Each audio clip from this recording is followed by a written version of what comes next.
I love having ADHD, not because it's what all the cool kids want, but because it's something that has helped shape who I am. It's a part of my personality at this point. A lot of people like to joke around about their non-existent ADHD because they couldn't sit through a class, or maybe they couldn't finish a Netflix series. And in their defense, not a lot of people actually understand what ADHD even is outside of a personality trait on social media. Attention deficit disorder is a neurological condition caused by the underproduction of, I think it's dopamine. I don't know. I'm not a scientist, so don't quote me on it, but I know it's an underproduction of the neurotransmitters that regulate focus in your brain. Now, most people are under the impression that ADHD means that you can't pay attention, like we're physically incapable of paying attention. But if you have ADHD, you understand that it's not that we pay attention less, it's that we actually pay more attention. Because our minds lack this ability to screen out unneeded stimuli, we're constantly flooded by everything that surrounds us. For me, when I talk to somebody, I mean anybody for that matter, I don't just focus on them. I tend to zone out and I focus on them and on their surroundings and my thoughts and my plans for the evening. And even something as small as like staring off 500 feet in the distance, trying to figure out what that person is reading based off the colorful cover of their book. Now, this exact thing happens with almost everyone I talk to, even on dates, especially on dates.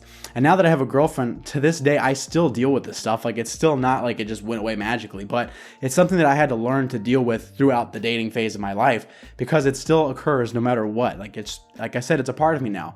And now I've always been more understanding of the people around me because it's not like I have a label that's just slapped on my forehead that says, I'm not going to listen to you, I have ADHD. So in many instances, the people that I have gone on dates with or people that I even hung out with automatically assume that I'm not interested in them because I don't appear to be paying attention, or maybe I ask them to repeat themselves for the fourth time in a few minutes.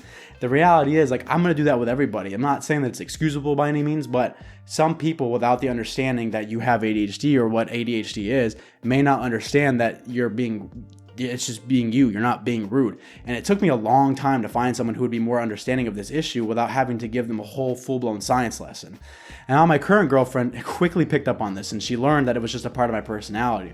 And we can get into more specifics of personalities through like your Enneagrams and stuff and say, you know what, maybe I'm so gung-ho and happy all the time because I'm a type 7. But the reality is, like, my personality is just who I am. And that's what we're going to keep it at for this video. But the truth is, I may struggle to focus on one thing at a time, and I really am impulsive as hell when it comes to making decisions, but she really does balance me out, and she doesn't criticize me for having some of these less than desirable traits for most people. And I can tell sometimes when I ask her the same question that she's answered maybe 4 to 5 times by now that she does get irritated, but because she knows that it's in no way an ill intention from me, she happily tells me the same story again and again, and I become a great listener after a few times. When the time came to tell my girlfriend about my attention deficit disorder, she kind of jokingly acted surprised as if it wasn't obvious the whole time. Apparently, if you know me in person, you can pinpoint it pretty quickly, but who knows? But for me, I still to this day always ask if she's sure if it's too much because I understand that ADHD can be a lot for some people to deal with, and I've had to come to the understanding that ADHD isn't an excuse, it's an explanation for the behavior that I have. And oftentimes, especially within dating, people that have ADHD or any other thing that might have something to go with their brain, they often feel demoralized or ashamed or anxious or inadequate because they're misunderstood about how they act. And I'm not saying, like I said, it's not an excuse, it's an explanation of the way they act. So finding somebody that understands that is so important. I'm so grateful that I finally did. And it took some time, I'll be honest, but I did. But in many cases that I've seen or read about or heard about, there's always some sort of disconnect between the person that has ADHD and the person that doesn't have ADHD within a relationship. You know, this isn't to say that you can only date someone that has ADHD. I mean, you can date whoever you want. If you can make it work, go right ahead. I mean, if we all had to date within our mental aspects, it'd be pretty tough. But this, like I said, it's not to say that you can't, but there are a lot of differences that may lead to confusion and disagreements within a relationship. And because of this, there are 2 roles in a relationship when somebody has ADHD. And it's up to each person to understand their role and to know what the other person is feeling and understand how to communicate this, because symptoms of anything are never a completely valid excuse for a relationship's issues. It's how you communicate and move forward when they come up. And that's how you kind of deal with that situation within dating and relationships. Now, my ADHD has never seemed nearly as taboo as talking about my anxiety disorder, but for some reason it still feels like something I try to hide from people, especially when I was dating. You know, although many people like to brag about it or use it as an excuse for their behavior, I've always hated it because I've experienced some relationships where it got in the way and I didn't know how to communicate it properly at the time, so I hated it. I was like, man, like I just wish I could rip these neurotransmitters out of my brain, or I guess pump more in my brain if I want to get scientific. But it's a weird situation because when you're dating, you don't have to tell the other person that you're funny. They kind of just laugh at the things you say and you understand that you're funny. And you don't need to tell them that you're compassionate because they can feel it when you speak to them. It's just one of those things that you feel.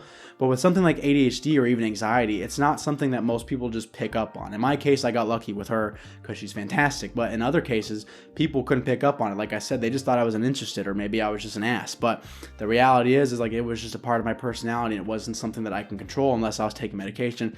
And at that point, you turn into a zombie. I don't even want to get into that.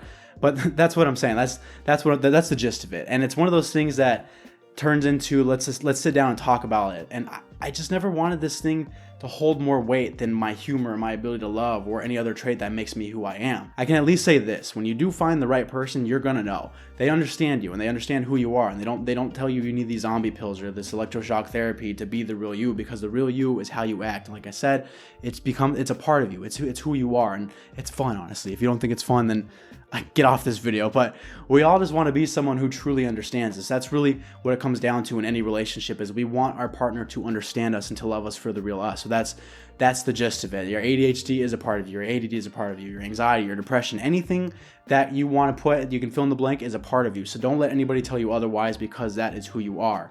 But understand that the person that comes in your life, the person that's going to love you, the person that's right for you, will love you regardless of your neurological deficiencies or any of that stuff.